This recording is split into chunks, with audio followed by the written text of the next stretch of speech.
Why men are not committing to women. Relationships are complex, and to expect your partner to always be available and tend to you hand and foot is actually kind of selfish. Little did I know that women everywhere were asking why men won't commit. What I did get was a husband who pulled his weight, loved our kids, and one who shared his hobbies and interests with me. What more can I ask for, really? So far it seems.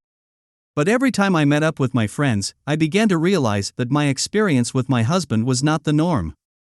You see, a lot of my friends were falling into the trap of not getting the commitment they wanted out of a relationship.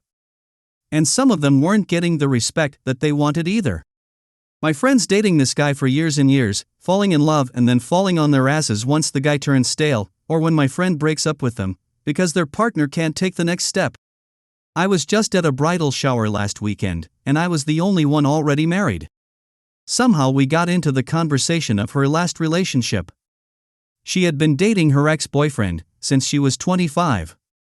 She told me that she was hesitant to continue the relationship without a proposal. He was moving to Michigan to continue his dentistry residency.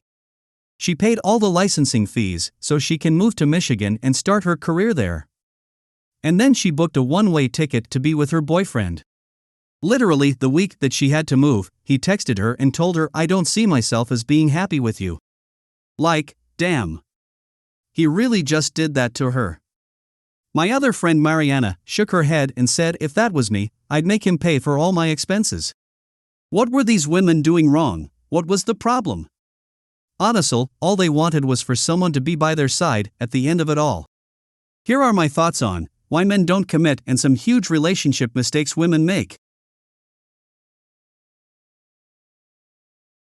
A lot of women kind of have it in their heads, if they bend over backwards for their man, if they show them that they are special asterisk and willing to do anything for their man, that the guy will see that.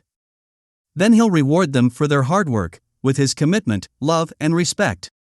In fact, it's his right to be able to leave a boyfriend/girlfriend relationship without any repercussions. After all, this isn't a marriage, a binding social contract that could have huge ramifications if you break it.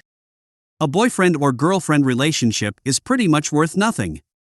It's all good and dandy in high school, when in life isn't serious, but once you reach a certain age, like 23 and older, you need to set your mind on something that is more long-term and stable. The main purpose is to vet someone to see if they are marriage-worthy. This boyfriend or girlfriend vetting period now goes on for years, sometimes without any thought or discussion about what the next step might be. So without marriage, the guy doesn't owe you shit, and you don't owe him shit. Now, a lot of women do this. They think if I give, then I'll get. I mean, it's only fair. Wrong. If you give, you'll keep on giving. Men are a bit different from women in this way. They have been raised from infancy to test their boundaries and to win. They've learned this mainly from sports and being around other boys. When a guy is ignoring you, or yelling at you, or cheating on you, and you do absolutely nothing about it, other than maybe yell and scream at him, it tells him that you accept the behavior. Look back to the beginning of your relationship, when things were rosy and nice, and he was so respectful. You just yearn for that part of the relationship, don't you? Of course, he was treating you nice and great during the honeymoon phase of the relationship. He didn't know you that well yet. In his mind, you would leave him in disgust if you found out about his dark gambling addiction. So he made sure to be on his best behavior. But, as time went on, some of his bad behavior began to come out into the open. And now he knows you. Know about them. He knows that you're not going to do a goddamn thing.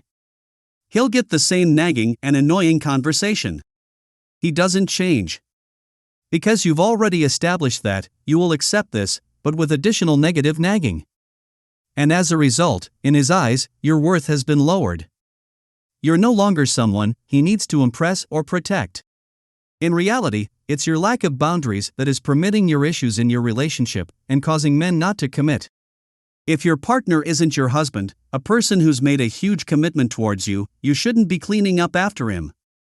Ever as my father always said, why buy the cow when the milk's for free? Why give wife treatment when you're not his wife? If I had to answer why men aren't committing to their partners, my answer would be that guys just aren't incentivized to do so. We live in a culture where sex is free and easy. where it's available at the click of a button, and where women are forced to compete with each other, in this highly sexualized society. So women end up settling for less, taking bad behavior and turning a blind eye, and not setting standards at all.